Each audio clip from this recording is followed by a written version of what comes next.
Hello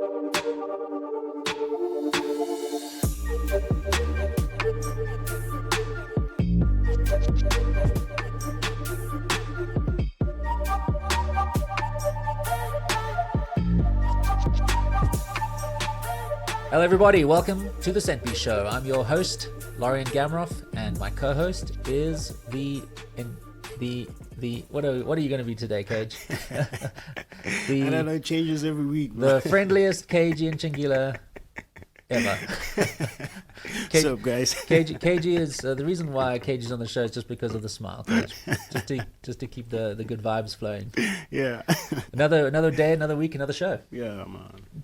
You know, our favorite day of the week, you know, like an exciting day because we have to put out a message out there, you know, connect to our viewers. Mm-hmm. So, yeah, for me, it's like a very fun day, fun way to kick off the week. We've got Bitcoin knowledge to pour down on the folks out there who've been diligently coming back. We're getting a lot of returning users. Which is pretty awesome. Yeah. Because, you know, sometimes you just wonder if you are actually, you know, picked up out there. Like, do people see what you're putting out? But it's become evident, like with the comments, you know, the feedback that we get from the guys. Yes, we get great comments from our viewers. But also there's every now and again a BTC person or something stumbles onto one of our shorts and gets a shock, you know, when we talk about BTC being centralized or something like that. Mm-hmm. So it's great, though, that we're managing to be another voice out in the crypto sphere. Yeah. Bringing true knowledge around what Satoshi was intending when he invented Bitcoin. It's a subject that, even though it's been around with us now for 12, 13, 14 years, how long has Bitcoin been around? Yeah, around about that long. Yes, and Satoshi's been long forgotten. And what he wanted has been long forgotten. And now, of course, we've got all this stuff about ETFs and whatever. You know, it's kind of sad. Anyway, we need Satoshi soldiers, and we are Satoshi soldiers. We are here, Ms. G. And we always say, for us, it feels like a responsibility, you know, because, you know, like you mentioned, there's a lot of misinformation, you know, out there. And for us, it's quite important to put it, you know, clear on what the technology is about. It's evident also in our product. You know, we focus on trying to activate people's lives. Yes, activate people's lives, exactly. Yeah. And with that, talking about Centbee, we still are working on our ChatPay product, and there's some features that we're constantly adding. So keep your Centbee wallet updated, because we're going to be putting in a whole lot of features in the group chat. At the moment, we've got a new feature that's rolling out where you can, as an admin, add members to a group, and you can remove members from a group. Also, if you are part of a group, you can remove yourself from that group. Mm-hmm. So this is a product that really is going to be the center of Centbee, being able to not only activate your lifestyle by being able to shop around the world with digital cash, but also to be able to speak to your friends and create groups and split bills and all that fun stuff. Yeah, because I mean, we always say that we are a social payments app, you know? And for us, like I've always been saying, like in the previous episode, like for us, that's like the most important element, the social element, you know, of payments. Because payments can be boring, you know, and if we don't consider the fact that they are also part of our daily lives, there's, you know, a need to sort of integrate it to sort of like a cooler way of just sending money. Right. Versus, okay, I have to send money, I have to get into my banking app and all of that. But with Centbee, it's just seamless, you know, because just even in a simple conversation, you just, you know, just send like $2 or something. Yes. Yeah. It's the third member of the social group. Yeah. This is something that is there to activate your life, to connect with your friends, to activate your social life. Yeah. It's there for you to be able to get a ride or get some new clothes or top up your phone with data or something like that, so you can go out and hang out. And the common habit amongst the young guys, you know, when it comes to bills and stuff, we always want to break it down, you know, like split the bill. I don't want to be handling the bill alone, you know. So having this feature is pretty awesome because it brings that togetherness, you know. If we want to buy a pizza together, hanging out, it's possible with Centbee. It sure is. Yeah. So if you haven't updated Centbee, or even if you haven't got Centbee yet, grab it on the App Store. We are about to add a whole lot more products and retailers and brands there to the store. So if you go now to the store, you'll see that it's fairly slim, But give us another week, maybe by the middle of July, I'm thinking. It's what day is it today? It's in another week or so, we will have a whole lot more products there. So come back and check that out as well. And also update so you can get the new group features. Straight up. So yeah, guys, you heard it from Mr. G, you know, just check it out on the stores. Just remember to hook up your friends, you know, comment, subscribe, show some love. You know the drill by now. Mobile money on fire. So yeah, Mr. G, as we're stepping into this week's second segment, man, you know, there's a topic at hand that we've been previously just passively like mentioning, you know, which is mining. And that's like the heart of blockchain, Bitcoin, you know, like that technology doesn't exist without mining. Yes. But we need to understand, because when we think mining, we thinking like, you know, the traditional mining. Pickaxes in a shaft. But I'm sure it's pretty different, you know, and you are the better person to actually explain it. Right. It's also misunderstood as to what it's supposed to be doing, this whole mining thing. Now, everybody knows that, at least this is what they hear, that mining is this huge process that requires massive amounts of electricity and huge numbers of computers churning and processing random something or others that have no benefit to anybody apart from being able to validate transactions and put them into blocks. And so it's important to understand, why is there Bitcoin mining? And we can get stuck into that.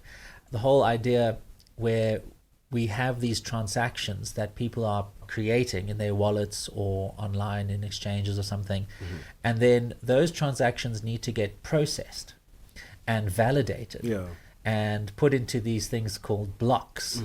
So this is just, and then of course everybody hears about how much electricity is being used. It's you know, enough electricity to power countries. Because I've heard like it was also like the main concern, like with most people, like when it comes to BTC, this new technology, it's not energy efficient. Yes. That's what a lot of people have problems with. They say, all right, fine, Bitcoin, but it takes so much energy and it's burning so much fossil fuel, and how could it possibly be a better way of having financial transactions if we have to consume so much energy and it's ruining the environment? If you go onto a website like coin.dance, you'll be able to see what is called the hash power. In other words, really how much electricity is being consumed. And you can see that for BTC, it's enormous.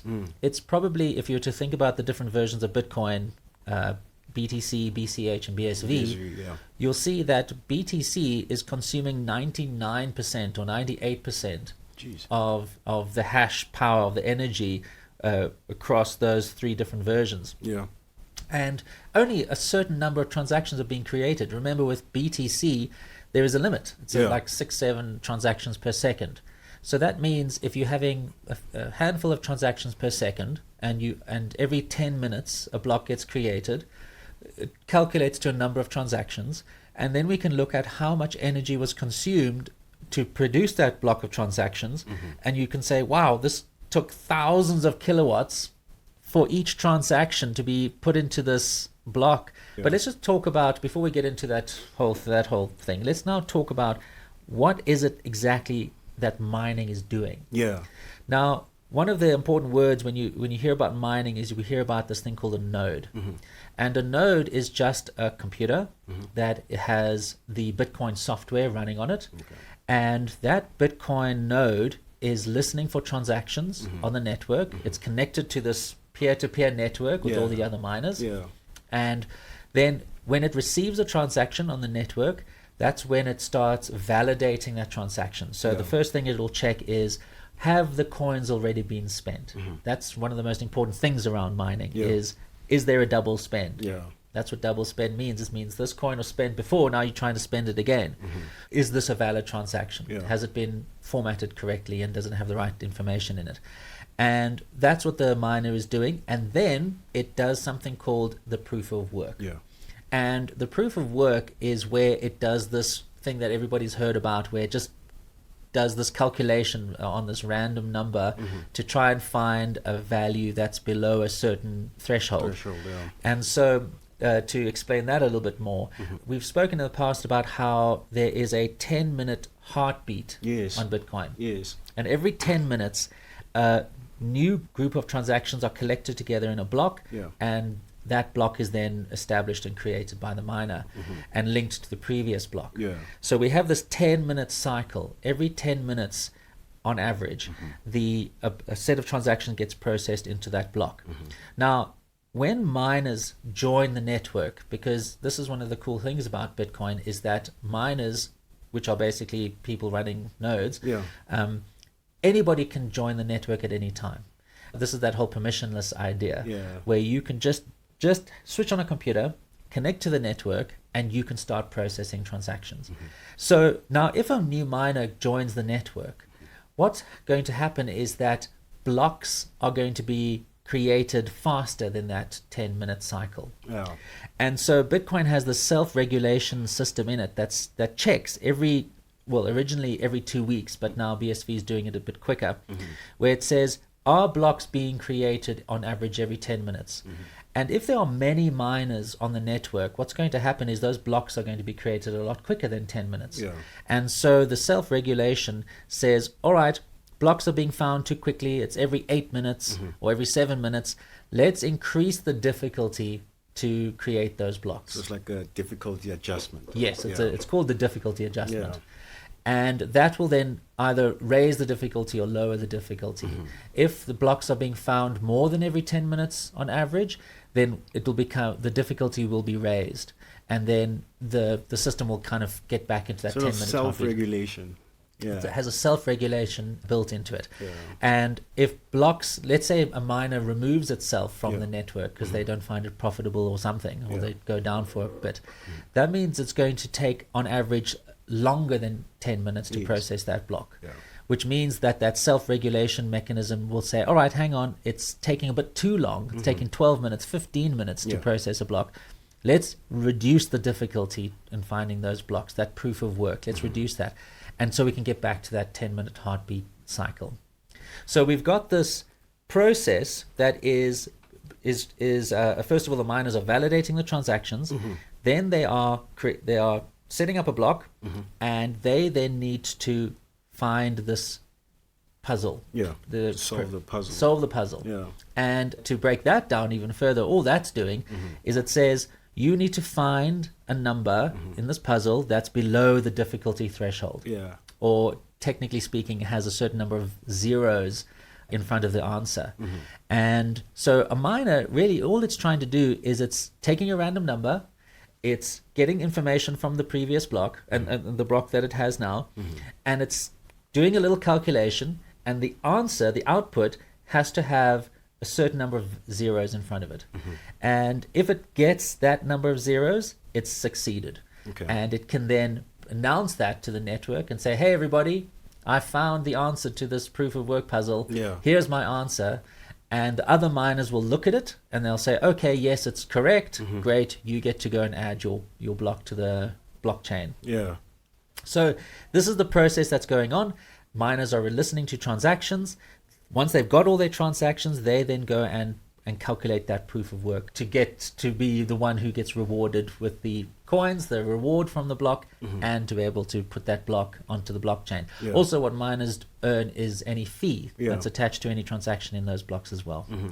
And ultimately what will happen is the reward, which is halving every 4 years, and we went through a halving not so long ago. Eventually there's going to be no more reward for processing those blocks. So it's more the fees. And that's it. The miners are only going to be able to earn fees. And that's why it's so important that blocks are unbounded, because miners want to maximize their income. And so they are going to be trying to put as many transactions as they can find and collect and put it into a block. And so they can earn all those fees. And that is how it's going to be sustained going forward once the rewards are done. Now, of course, with BSV, that's cool because BSV has this push to create an unbounded block. In other words, there's no restriction, there's no limitations on the blocks. And also, the whole point of any transaction with BSV is a valid transaction in a sense versus the BTC ones where if it has a higher fee, that's only attractive. Yes, if you say valid, in other words, does it have a sufficient fee? Yes. Fee, yeah. Now, the thing about BTC is that there's a limited number of transactions that can go into a block. Yeah. And so miners are incentivized to find transactions on the network with the highest fees, because they'll take those first because they want to earn that income. Now, that means if you have a lower fee than the last transaction that can squeeze into that little block, you're just going to be left out in the cold. That sucks. And that's why BTC had to create that process called replace by fee. You can say, oh, I really want my transaction in there now, but it's not being picked up. Let me rebroadcast it with a higher fee. And then hopefully a miner will find it and pick it up. And of course, that then creates that fee price just going higher and higher and higher, especially when there's excitement and people are trying to move their BTC off exchanges, or when there's dumps and pumps and all that kind of stuff. Yeah. So, Ms. G, you've spoken about like the miners creating the blocks. So, them getting paid, is it per block or? Yes. What they will do is they will earn the reward at the moment, which is, I'm not really sure what it is right now. Is it three Bitcoin? I think it's half to 3, yeah. Something like that, 3.25 or something. So for every single block, they're earning that reward, which over years is going to diminish until it becomes 0. And they also earn the income for every transaction that has a fee in that block.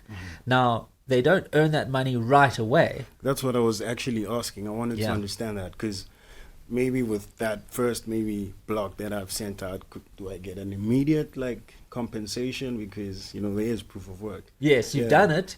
You are technically owed that, but you're only going to get paid it physically into your address that where the coins get paid after 100 blocks have been mined on top of your block. And that can take, how many 100 blocks divided by 10 minutes, you can figure out how many days that's going to be. So there is a waiting period. And so miners, once they've created a block, they can't just sit there. They have to make sure that the 100 blocks gets created. Otherwise, they're not going to get paid. So it's very interesting how Satoshi thought about all this. It's quite labor intensive. It is labor intensive, yes. So this is the whole idea, is that miners are trying to create these blocks and process these transactions, validate these transactions. Satoshi called them nodes. And we now see how in BTC that word node has also been kind of hijacked to just mean a computer with the blockchain sitting on it and not mining. But Satoshi said that nodes are miners. There's no such thing, and there shouldn't be any such thing as a node that doesn't mine. But this is the process. This is how miners earn income. This is how transactions get validated and how they get added to the block. And then they get paid after 100 blocks after that. So Ms. G, we're speaking of nodes and miners, and to your point, you're saying that Satoshi, he put it straight that miners and nodes are pretty much the same thing. But when we look at the BTC side, they're always pushing this idea of you running a node on a small machine, don't trust, verify? Yes, that's the type phrase. of ideology, and it doesn't make sense, because if we talk in scaling, that doesn't sound like a way to go. 100%. Now, nodes have that mining function.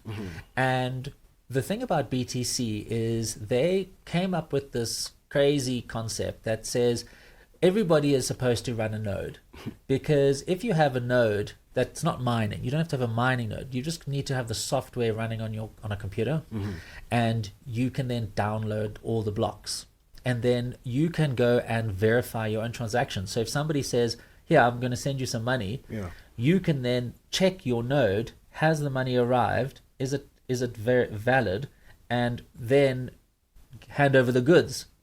And so this is what the crazy idea that the BTC community have somehow conjured out of thin air. Because it's certainly not what Satoshi Nakamoto wanted, that everybody runs a node. In fact, in his writings on the forum post and that, he says, this is not the right configuration. We don't want to have Bitcoin where everybody runs a node. Only miners, specialized entities, they run nodes. They're the ones mining, because a node that doesn't mine is pointless. We don't want users to run nodes. Because, as you said, how can you scale that? How can everybody out there be running a node? Well, one of the things that BTC said is okay, well, it's true, we can't have gigabytes and gigabytes of data on people's laptops. So let's go and limit the block sizes so that they're only 1 megabyte every 10 minutes. And that's what we can handle. That's what the average person in the street can handle. Yeah. So they completely deviated and moved away from this idea of Bitcoin being something that is the nodes being run by miners and everybody else just having a client, like a little wallet or a mobile app. That's what Satoshi was envisioning. They're saying, no, we need you to be able to download the blocks so you can verify your own data. Yeah. Now, this is just a crazy idea, because one of the most important things about mining is that miners connect to each other in this very tight network called the small world network, which is where all of them are connected to each other in this very densely connected situation. And that means that when they are listening for transactions, or when they broadcast their solution to the proof of work, they are able to get that information to every single miner as quickly as possible, because then all the miners can acknowledge that this guy's got his block. They can then accept the proof of work, and everyone can get back to mining the next block, move on instead of wasting time. But now when you have non-mining nodes out there, generally there are computers not in big warehouses with massive network connections and huge CPUs. It's typically they've said Raspberry Pis. I've actually got a Raspberry Pi lying around here somewhere, but it's just a little square.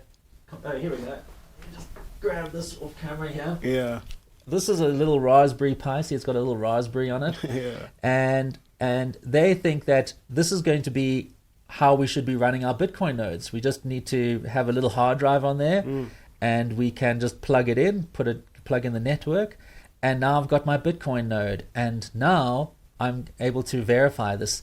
But you can imagine now miners out there who are these massive organizations who have big networks, they are going around and trying to connect to as many nodes as possible so that they can get every transaction immediately as it arises, and also so they can publish and broadcast their solutions so that all these nodes out there can recognize that miner has accomplished the block. But when you have miners connecting to all these stupid little nodes, I mean, you can imagine the network that's on this thing. It's going to be cluttered. It doesn't make sense. Tiny little node, tiny little network. So these little Raspberry Pi nodes, all they're doing is clogging the network, because miners are connecting to them, and they have to now wait for information to download. So we have all these miners now trying to connect to these little Raspberry Pis, and that's creating a very congested network. It actually makes the network very inefficient. And so there's a technical term for it called a sybil. And something on a network that is a sybil really is something that it's kind of like a handicap on a network, where the sybil is pretending to be a miner. And so miners are connecting to it because you can't really know. All you've got an IP address. And so the miners out there, they don't know who's mining and who's just listening. And so they have to connect to everybody. And that creates this very clogged, inefficient network, because we've got these little nodes that look like miners, and the miners are connecting to them, but now have to now deal with these very slow latency and very slow networks.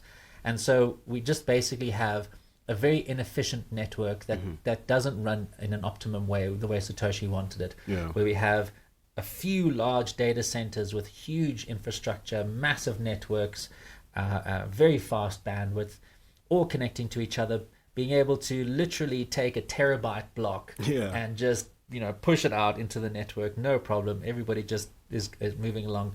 Now, if you have these little nodes, of course, a terabyte will never be handled on these things. It's impossible, And so you can just see how this one concept that BTC got wrong, which is we need to be decentralized. Everybody needs to run a node, and that means nodes need to be small because we want to all fit them on this little Raspberry Pi. That decision has meant now that BTC is never going to be able to become something that the world uses. It's always going to be an elite group of people, and also people are not even going to use BTC. They're just going to buy ETFs or have everything on exchanges. Actually, that's the ultimate configuration for BTC. Because there's no utility in that, Mr. There's no utility, and of course they're saying no, there will be once we get Lightning worked out. But check out our Lightning episode, and you're going to see what a boondoggle that is. But yes, that is the whole idea of a node that doesn't mine. And it's completely counter to what Satoshi envisioned. Definitely. Which is a few large mining nodes operating out of data centers with very efficient networks and very high bandwidth, large hard drives to be able to store this data and not on this little puny Raspberry Pi. Yeah. But with that being said, Ms. G, I mean, that sounds, like I was saying, it sounds like labor intense, you know, but doesn't sound productive also at the same time. Well, the proof of work is not meant to be productive. It's not meant to be something that can, you know, a lot of people say, well, look, I mean, all you're doing is you're just trying to find a random number. It doesn't have any use outside of Bitcoin mining. And wouldn't it be nice if that mining process didn't just find a number below a certain value, but it also had some other kind of productive output as well. Like maybe it was doing protein folding or machine learning or something. Anything. You know, spending all this energy just to find a random number. That's why I'm like, okay, that sounds intense, like just for no reason. Yes. It wouldn't be cool if we could have a double purpose, you know, find a random number, but then also at the same time find some solutions to protein folding and solve cancer, right? Well, what's very important is that the mining process is not meant to be productive. It's not meant to be something that if the miner who's mining, and now remember they're all competing, they're all using energy, and one wins and the rest lose. Wouldn't it be nice if instead of all of those miners losing, they could then take that work that they've done and put it into good use somewhere. Put it into good use, exactly. Earn an income from it in some other way. Because it would be so redundant, like to be investing so much energy and thought into such a technology that's sort of like just one-sided in terms of focus. So you'll see it a lot in the media when they say it's this useless process. But funny enough, that is how it's meant to be, because you can't actually have mining being productive outside of the mining process. And the reason for that, and the very interesting concept that you can think of now is a peacock. When all these birds of paradise. And what's so remarkable about these birds is that they always have feathers and look beautiful beyond what they need for survival. You know, you look at a peacock. I mean, that tail is actually a hindrance to that thing. It is. It's heavy. It means that they can't fly fast. What if a predator comes along? They're going to get nailed. Oh, it's even easier for a predator to spot. Yes, easy for a predator to spot. And so you think to yourself, how on earth did a peacock develop this amazing plumage where it's got nothing to do with survival? All it is just to look pretty. And also, I remember from the hen's point of view, when the hen sees that peacock, it's not just a beauty thing. The hen isn't just saying, wow, what a peacock. The idea around that is that when an animal has the ability to develop plumage or something beyond its survival, what it's demonstrating is fitness. In other words, this peacock has so much food and so much free time, and it can chillax. It never has to, run around and escape lions and tigers. It's just living the dream. When a female peacock sees that peacock, it says, well, this is definitely a prime specimen of a peacock. Definitely. Because it's been able to obviously have all the nutrients and have the space to be able to build out this beautiful plumage. And that means it must be really fit and a real prime specimen. I appreciate that analogy because it actually shows, because to your point, it shows that the mining process within the mining, it's what's important versus us trying to focus it out of it. Because with the peacock, I mean, it actually plays a role for the male to attract the female. Yeah, it makes sense. Yes, the female is seeing a fit peacock. It's like, this is an amazing peacock. And so mining is exactly the same. Where, remember, to be able to mine Bitcoins, you need a lot of money. You need to be able to set up a lot of infrastructure and hire people and have premises and also do all the other things like follow the rules and regulations. Compliance, and pay taxes and all that kind of stuff. And so that is what creates the perception that this miner isn't going to want to now throw all that away. They have demonstrated that they are willing to put all this capital at risk for a useless process. If you think about the mining, I mean, it's not useless, but what they are doing is they are demonstrating fitness. And fitness in Bitcoin is compliance, it's honesty. I mean, that word, definitely, honesty, that's the Bitcoin word, honesty. They have put capital at risk. They are accountable to law enforcement. They are paying taxes. And so that process now, that mining process, that proof of work process, is purely for them to demonstrate fitness. If that mining process could also be used for something else, then it wouldn't be an indication that this miner is now willing to risk everything for the sake of the network. Because if the network didn't work out, let's say the miner was like, I don't really care about this Bitcoin network. It doesn't matter because I'm actually making a heck of a lot of money on my mining on other stuff. Suddenly you don't have that focus, that dedication, that commitment to the network. Because a miner at any time can say, I don't really care, or I'm not actually going to worry about this. I'm going to, I'm going to do something else. It doesn't matter if I mine Bitcoin because I can always make money with my proof of work. So this is why proof of work can't be productive outside of the Bitcoin network, because the miner needs to demonstrate all those things: a commitment and honesty, and not wanting to risk this investment. If that proof of work could be productive elsewhere, well, then all that commitment would be irrelevant. They wouldn't need Bitcoin. They wouldn't need to be committed to Bitcoin because they've got an income outside of Bitcoin another way. So just in the same way, a peacock's tail is there to demonstrate fitness and capability and ability. Mining is exactly the same. It's like a peacock's tail on Bitcoin.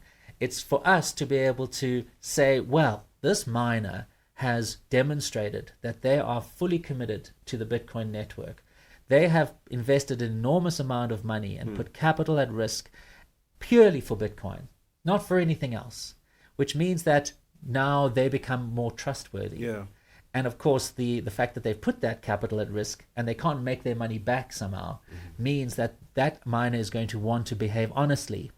That's why Satoshi said miners are not going to want to be dishonest, because they can make more money being honest and earning the rewards and the fees than if they went and did a double spend or something like that. So that is why mining has that process. The proof of work process is not a productive process. It's there to grow a peacock's tail, to demonstrate to the rest of us that this miner has fully committed to Bitcoin. They are going to behave honestly because they don't want to risk all that money. That's pretty cool, Mr. G, because we now and again we've mentioned like how honesty has been like repeated in the white paper, and that's also a key element to tell people like what type of a technology this is. Like we are gunning for miners that are honest and transparent in order for us to have a scalable and booming technology like BSV. Exactly. It's like a technology that is built with mechanisms to prove honesty and to prove compliance. Anybody who thinks Satoshi created Bitcoin so that it could make anonymous payments or it could allow people to transact with whomever regardless of the law just doesn't understand Bitcoin at all. Every single aspect of Bitcoin was built for compliance and for integrity and honesty and lawfulness. Because also what people don't understand is the fact that law, the government still has the power of seizing certain, activities that are illicit, That's the thing. Government is always going to have that power. It's always going to have all the guns and all the law enforcers and all the regulators, and it doesn't matter what you want. You can't skirt around them. You can't. The only way you can skirt around them is if you vote them out and vote for a government that doesn't want to do that. That's your only power. The power to create technology that is unstoppable is never, it's not going to ever be a thing.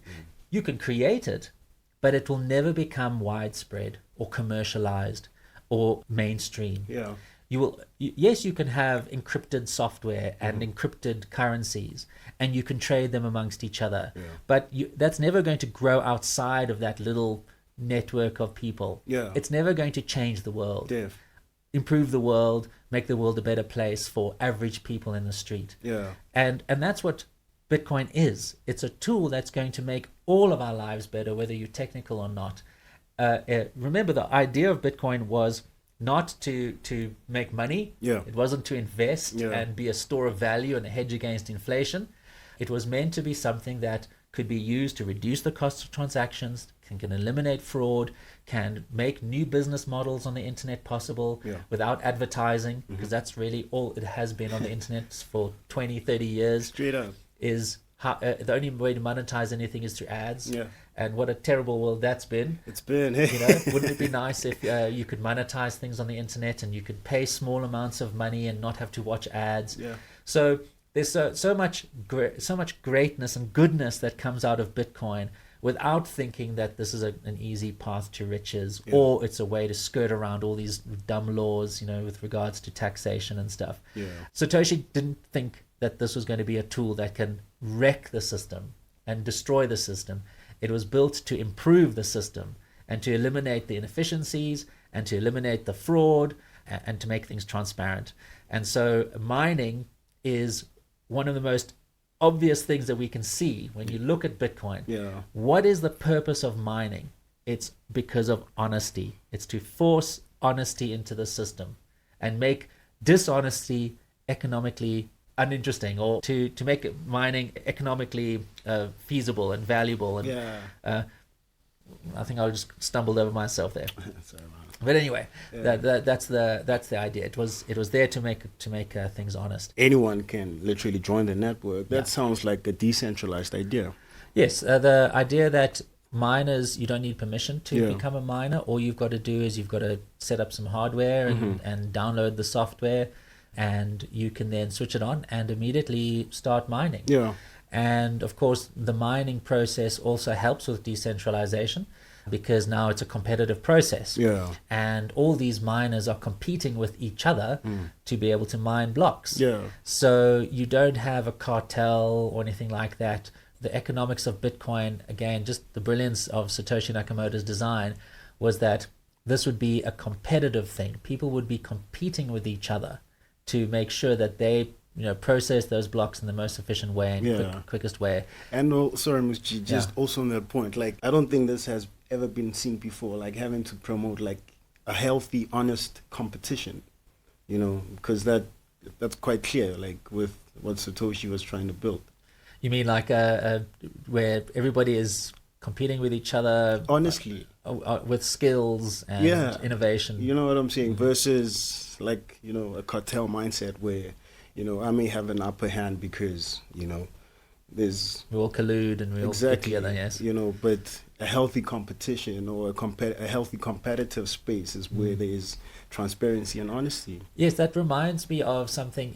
When people look at mining, one of the things about mining is that what they call that 51% issue. Now, what does that mean? Yeah. Well, when you have all these miners competing, some miners are going to have a small percentage of the total hash power, and some miners are going to have a portion of that hash power. So some miners have more mining power and some miners have less. If you have a 50% of the network, then generally 50% of the time you're going to be able to mine blocks. And so one of the issues with mining is what they call the 51% attack. Now, the way miners process transactions is that they receive those transactions and then they compete with each other to be able to create that block. Now, if you have more than 50% of the network, then that means that 50% of the time you are going to be able to create a block of transactions. Yeah. And so one of the fears that people have is they say that if a miner has more than 50% of the processing power, then it's going to be very easy for them to be able to create transactions, invalid transactions, fake transactions, double spend transactions. Yeah. So there's this kind of fear that people have. They say, well, if a miner has more than 50% of the processing power, they have the ability to attack the network. And so we always, again, when you see these charts, and we'll definitely put a screenshot up there, you can always see which miners have the greatest proportion. And in BSV, you always see it's Gorilla Pool or Tal or something like that. Yeah. There's usually 40-50% around there. And often people point to that and say, there's a risk. If you have a miner that has more than 50% of the processing power, then they are able to attack the network because they can put a double spend transaction into the block and outcompete everybody else, and then get that transaction broadcast into and put into the block. But that's forgetting this whole idea of that transparent idea of Bitcoin. Yeah. Remember that a miner isn't just processing blocks. Yeah. They are visible on the network. By the way, we also need to remember that it's within also the miners to keep each other honest. That's the thing. Yeah. So if a miner does do a double spend, they are that whole thing is visible on the network, and that miner is identified. We can see who's processing those blocks. Yeah. Remember, they are large and they have public IP addresses. It's actually quite easy to pick up. Yeah. It's super easy. Yeah. And so the fear of a 51% is not a fear at all, because remember, that miner has spent an enormous amount of money getting to 50% of the network and everything. Yeah. And if they break the law, because that's what they're actually doing, when you create a double spend transaction, you are breaking the law. It's illegal. That by not just new rules, that's old rules, computer rules. It's illegal, yeah. And so that miner is immediately going to be seen to be breaking the law, and then they will get busted for that. And so even if a miner has more than 50% of the network, and theoretically they could create a double spend transaction, they won't. They will behave honestly. Again, because the income that they will earn from being honest and not processing the double spend is going to be worth more than the actual transaction that they're double spending. So the fear that miners, if they grow more than 50%, it's going to mean that the network now has become unreliable. That's actually another myth. It is. It sounds like it, and mostly sort of like pushed by people who less understand the technology. Yes, and this is again just goes down to that whole BTC maximalist idea of trying to create a network that isn't regulated by government, that doesn't need to have law enforcement making sure that everyone's behaving properly. They still believe in this idea that this is all just about the technology, and we need to make sure that the network is solid and that nobody can exceed the 50% worth of the hashing, because if they do, it's inevitable that they're going to double spend, and that means that we don't have a reliable network. But they again forget that Bitcoin was not meant to operate in a vacuum. It was always meant to act within the law. And for BTC, yes, they want a decentralized system that no one controls, nobody governs, there's no one coming to help you, not your keys, not your coins, and all that junk. And so they have a great fear of this, that one miner will exceed. But in Bitcoin, it doesn't matter. You can have one miner with 90% of the hashing power and a bunch of others with 10%. It's still not going to make the network unreliable, because if that miner does do a double spend, that's it. They're going to get arrested, shut down, lose all that investment. And that would be a damn shame, like to, just let all your investment, time and energy that you put into building something, just die down because you were greedy. You were greedy. You were foolish. You got all your computers confiscated. All your staff got arrested. The directors got arrested. So nobody wants to do that, and that's the honesty that Satoshi was talking about. So Ms. G, I mean, when we talking Bitcoin, we're talking proof of work. But if we're talking other blockchains like Ethereum, that's something else. They use proof of stake. And how is that different from proof of work? Yes, proof of stake. Now, with proof of work, we've spoken about it. We've said that miners have computers, and they have to solve a little cryptographic hash puzzle to get a value below a certain difficulty, and that takes an enormous amount of energy and large computers and so on. Now, a lot of people do have problems with proof of work. They say that it's very energy inefficient, and we can touch on why Bitcoin actually is very energy efficient. Yeah. But proof of stake is another way for blockchains to be able to achieve what's called a consensus, in other words, an agreement as to which block of transactions gets added to the chain. Okay. And proof of work, well, you're going to solve the puzzle. If you solve the puzzle and the transactions are valid, you get to add your block and you get the reward. Now, with proof of stake, and this is something that Ethereum has moved on to, I can't remember, a few years ago, and this was because one of the big issues was everyone was saying that there's just so much energy that's being consumed. Yeah. It seems so wasteful. And can't we come up with a different consensus mechanism where we don't have to consume all this electricity for no purpose, just apart from growing your peacock tail? Yeah. And so one of the consensus mechanisms, and this is the one Ethereum has adopted, is called proof of stake. And the way it works is different. You don't need to build up a lot of computers. Okay. All you need to do is stake an amount of money. Okay. And stake just means really put it on hold and deposit it into the network and leave it there. This is the idea. And then depending on who has the biggest stake, they proportionally get to validate or create blocks on the network and earn rewards. Okay. And the thinking there is that if you have put a lot of money up and staked a lot of money, you've put more money at risk or whatever it is, you deserve more of the income. And so as a validator, now not a miner, if you have the largest stake, then you should be validating the largest number of blocks. And so instead of now having computers, you've just got people who have put money up, and that's the process. So that fairly sounds like us just putting money into a piggy bank, and if I put in more, I have control of the piggy bank. Yes, well, you eventually earn more of the income. Yes. That's it. That's the whole idea of proof of stake. And of course, everyone says, well, this is great because it means I don't need to now spend so much electricity. All I got to do is find the capital, and I can just go and put it there and let it work for me. And that's the kind of idea. But this obviously brings up a whole lot of other issues that I think we should discuss. And in fact, it opens up those networks to regulatory pressures.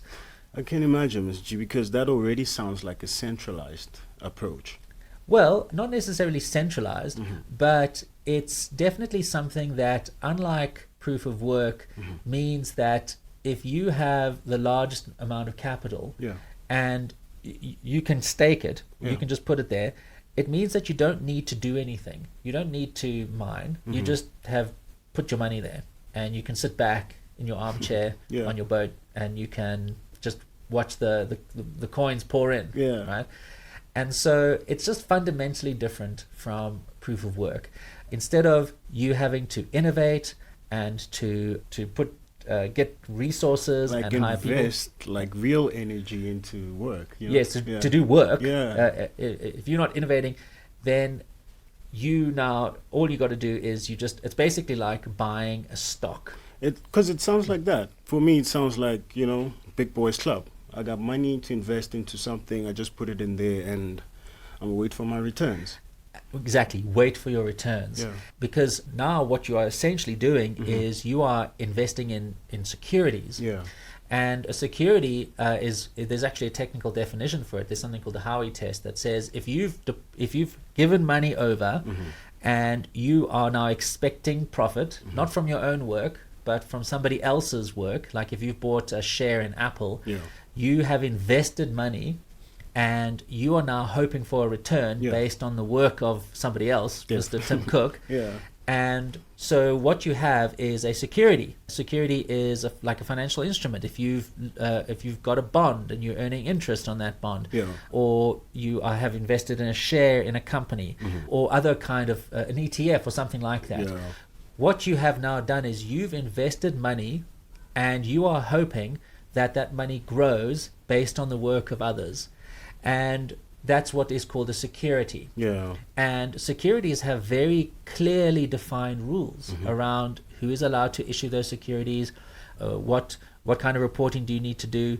And so the people who are involved in proof of stake don't yet realize it, but they are now playing with securities and not necessarily following the rules and regulations around those securities. Sorry, Ms. G, I mean, it really sounds so. It really sounds so, because there's a lot to consider on the regulation side, than just putting in money into a technology like Ethereum, where we all know that when it comes to compliance, they're not really in bed with that. Yeah, so and they're not complying with all the securities regulations that are very well defined. Yeah. So one of the issues around proof of stake now is that it opens up users and the people, the validators and all that who are staking this money. It's opening them up to securities regulation. And if they're not following those regulations, if they're not sticking to them, then there's going to be some kind of repercussion eventually when the regulators catch up. Yeah. And also, we kind of touched on this, but proof of stake isn't like mining, where you have to constantly try and create a better mining computer or better microchip or better networking, maybe more efficient mining, the way that you run your staff. When it comes to proof of work, this is an innovation dilemma. It really is, because you have to now out-innovate the competitors. Which is a healthy environment to be in. Yes, I mean, of course, miners, the first thing they try and do is find cheap electricity. Yeah. But that can only get you so far. The next step to compete is you have to innovate. You have to, and with proof of stake, there's no innovation going on whatsoever. You are just, if you are lucky enough to have money that you can just put into this thing and stake, of course, that's pretty simple and pretty easy, and you never have to think about innovation. You never have to think about doing any work. It's just putting the money there. Yeah. And so this is how proof of stake works. It doesn't create an innovative environment, and of course all the securities regulations around it means that it's going to become quite a prickly space once regulators finally come round to it. Yeah, so this is what Ethereum have done. They thought that they were going to solve a problem with mining by creating a proof of stake system.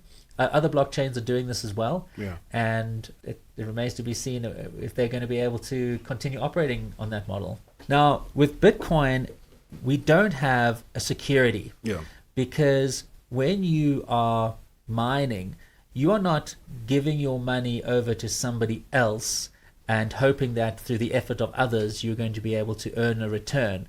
With Bitcoin, you are doing the work to produce the token. And that token, as we've said many times, is a commodity token on Bitcoin, BSV, because you can take that token and you can use it to operate the ledger. You can write transactions, you can store information, you can do supply chains, and you can do all that stuff. So the difference is that Bitcoin is a commodity ledger. It's a useful ledger that when you produce, as a miner, you produce the token through your effort. You are then able to take that token and then utilize the ledger. And that's quite different from proof of stake, where you are not producing the tokens for a commodity ledger. All that you're doing is you are handing your money over, and it's kind of like investing in a stock in a company and hoping that through the effort of others that in this common enterprise that you're going to be able to earn your money. And so that's really the difference that we have here: commodity in Bitcoin and a security in a proof of stake system like Ethereum. So Ms. G, I mean, as we talking about the proof of stake, we clearly have established there's no work that's been put in there, so there's no energy consumption. But if we actually take it on the other side, like Bitcoin, there's mining happening. There's a lot of, hardware. There's a lot of machinery running there. Because I'm thinking that, like we were saying, there's a lot of work that's been put into that. And that sounds like a lot of energy that's been consumed. It is, especially if you look at BTC. BTC, I mean, we spoke about the energy that it consumes. It's a huge amount of energy. And the thing about BSV, though, is that when it comes down to calculating the energy consumption per BSV transaction versus a BTC transaction, you can't even compare them. It's incomparable. Because the block sizes on BTC are so small, and that means the energy consumed per transaction is so high. But if you're having millions of transactions being processed on BSV, then the cost per transaction in energy really comes down to a tiny fraction of even what it costs to process a transaction in a bank or something like that. So, a lot of people think that proof of stake must be the answer because it's so good for the environment. Yeah. And it's green. Green, whereas BSV is greener. Just because the throughput that you can get when it comes down to per transaction, it's a tiny fraction of the cost, because the throughput is just so enormous. Yeah. And it's not really about the hash power anyway.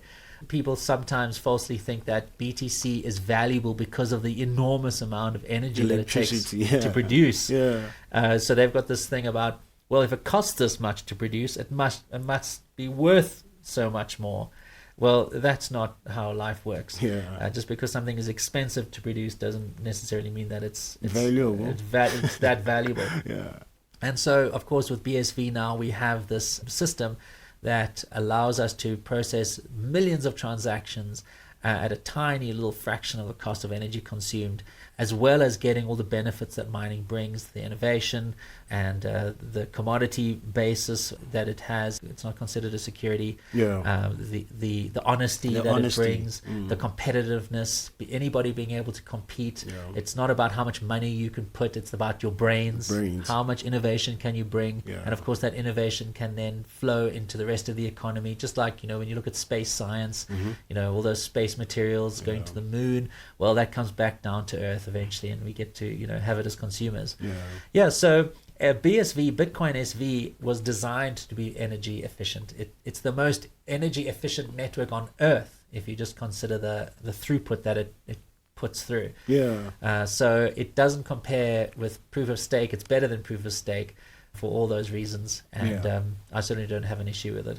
It's quite crazy, like when you actually look at how Satoshi has put this in place. Like, he considered every aspect possible in terms of it functioning in the real world. Yes. That's pretty awesome. That's so true. Satoshi Nakamoto, we just don't truly appreciate. He didn't just bring this technical thing. He wasn't just this hacker who put this network technology together. He considered so many different aspects around this. The legality and the energy efficiency and the competitive nature of it. There's just so much that Bitcoin has. As a researcher, you can spend your whole life just looking at one tiny aspect of Bitcoin and be amazed by it. So, we really appreciate Satoshi's design. It's a wonderful design, and that's why we're so passionately involved with it. And we're not just excited about the cash nature, although that's just such a wonderful part of it, the low cost digital cash, but the way that this thing is put together, and also the number of other alternative use cases for this blockchain network. It's just phenomenal. For me, that's the crazy part, because we don't even see where it fits, but he foresaw the future in terms of how this technology should be fitting in all these industries, Yes, well, I think that he, just like with every innovation, I mean, the internet was a typical innovation. I remember back in the mid-90s as a student being able to email other students at universities, and I thought, wow, this internet thing is amazing. But there's no way I could ever have imagined 25, 30 years later the world that we have now, being able to broadcast a show across the world and have all this amazing internet technology in our pockets. And Bitcoin is the same. It's this little technology that seems simple on the surface, but the more you look into it, the more you realize, wow, how many capabilities it has and how transformative it is. And if only we could just get away from crypto and this mindset of investing in that, and we got more of these minds out there focused on the capabilities of Bitcoin SV, then we could have, we would have had this world come a lot quicker. Way quicker, if it hadn't been for this crypto diversion.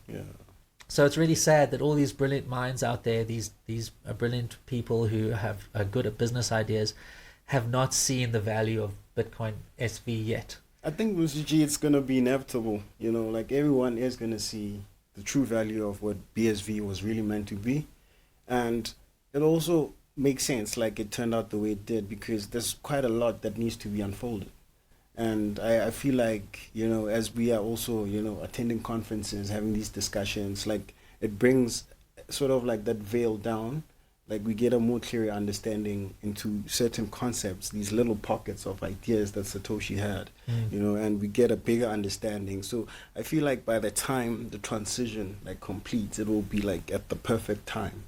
Yeah. Well, it's coming, as you say, it's inevitable. It's inevitable that people will start seeing the value of this network, especially as these cool things like Terranode come out, and people can see the actual demonstration of millions of transactions coming through this network. That's when the speed, Mr. G, the cost, the low cost, the high speed, crazy. And right now we've got a whole lot of people who've been corrupted and tainted by crypto. But eventually that's going to trundle off into history. And hopefully we'll have a whole lot of new people who skip all that junk and can dive straight into Bitcoin, Satoshi's Bitcoin, and say, right, this is an amazing thing. Let's get there. So we're both hoping that it comes soon rather than later. But until it does, we're going to constantly push that message and try and educate people and get them to realize the beauty of Satoshi's Bitcoin and the ugliness of everybody else's crypto.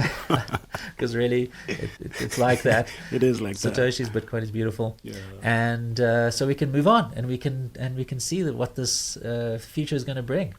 So we're going to be here. Yeah, straight up, guys. Yo, this is the real plug. So just remember to hook up your friends if you haven't, and just update the app if you haven't, or just download it if you haven't.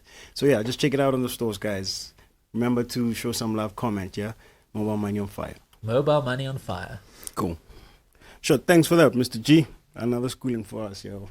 I always enjoy these sessions, man. So guys. This is the real plug.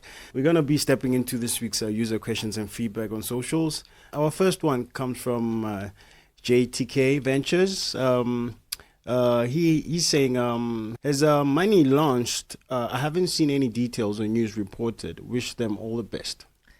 Right, so Money is a product by a company called Rock Wallet. So if you are a BSV user, you probably have heard of Rock Wallet. They are a wallet where you can do crypto swapping, and they support a whole lot of different currencies. So if you want to have different cryptos, Centbee only supports BSV at the moment. In fact, that'll be the only crypto or blockchain currency that Centbee ever supports. But Money is a stable coin that Rock Wallet, the company, have created. And so it is out there, it is released, and I know that Handcash is about to release USD in their wallet. Centbee is also working on integrating Money, which means that the two currencies we're going to have in the wallet are BSV and US dollars. That's the stable coin that Money provides. So at the moment it's not available in Centbee, but we hope to have it available, towards, it's already the middle of the year, right? Maybe in maybe about August, hopefully. We're definitely working on it. Handcash is probably any day now. And so it is released. It's just not available everywhere. Cool. Sure. Thanks for that, man. So we're going to be stepping into our second one, Mr. G, and that's from Jonathan. Jonathan is asking, what do you think about the Hedera hash graph for CBDCs? We did have a whole discussion about CBDCs in our last videos. Interestingly, that got quite a few viewers. I didn't think CBDCs would be such an exciting topic. It's topical, Mr. G. It is very topical. We cover CBDCs and our take on it in the previous show, episode 36, What's with CBDCs. Now, this user is talking about Hashgraph. I'm not really familiar with Hashgraph. I mean, I kind of know how it works, but it's not a blockchain. I do know that it has a relatively low number of transaction throughput. I think it's about 10,000 transactions per second. So it's also backed by the typical guys, IBM and all that.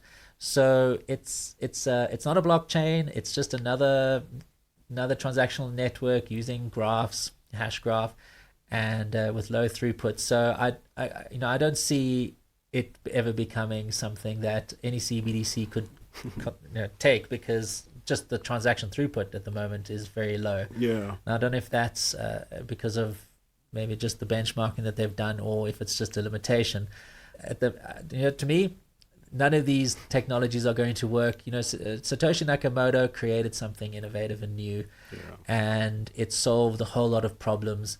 And I just don't think there is anything out there in the world that comes close to Satoshi's Bitcoin. I agree. And so we spoke last week about CBDCs, and we think that BSV is the perfect network for that. It's low cost and it's high volume. Yeah.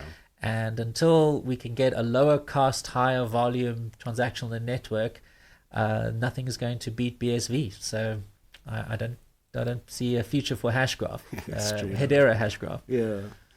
Thanks for that, Jonathan. Our third one comes from Dork Youngjin.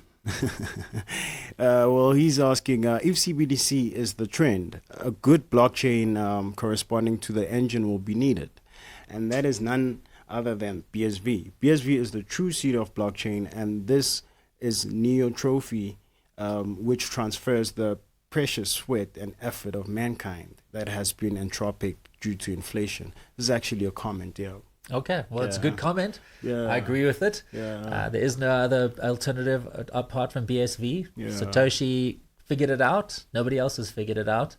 And I certainly see a future. I see a future of CBDCs, whether we like it or not.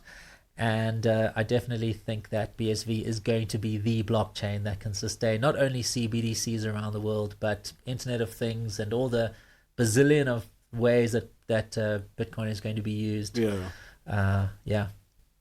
for that comment. Yeah.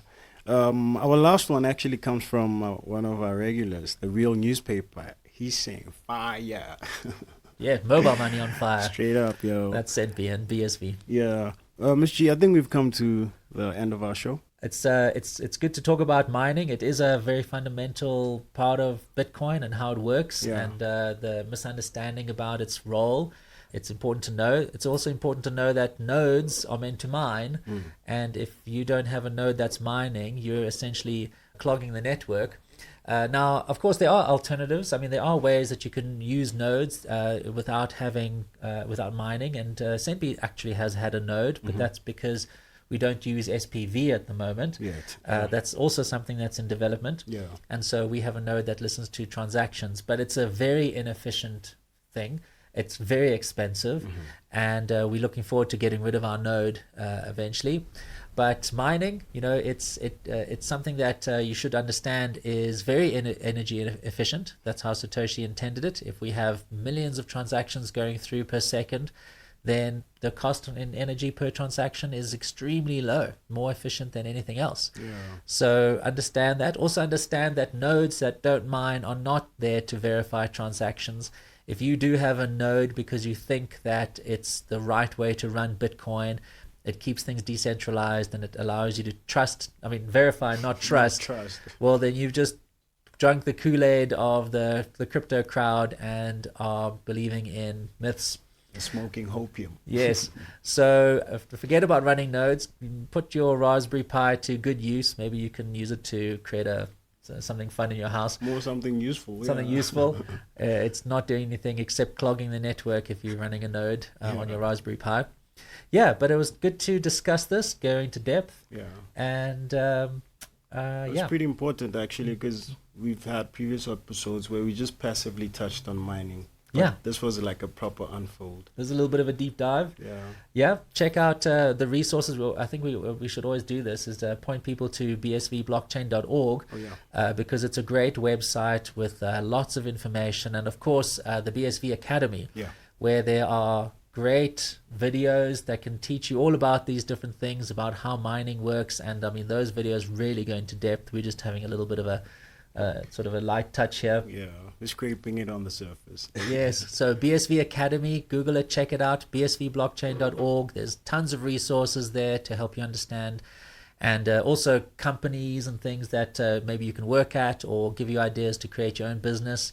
BSV is the future. I think that is goes without saying. Straight up. We believe that. Yeah. And if you understand how BSV works and you understand its potential, then that's going to set you up to be able to create a business or dive into this future that is yet to come. I mean, it's been 15 years, but we have barely just begun. Yeah. And there's a lot of potential for startups and entrepreneurs out there in BSV to add enormous value. But that being said, Kage, yeah, thanks for the show. Thank you. It's always a pleasure to talk about these things. And I want to thank everybody for joining us here on the Centbee Show. Please come back soon.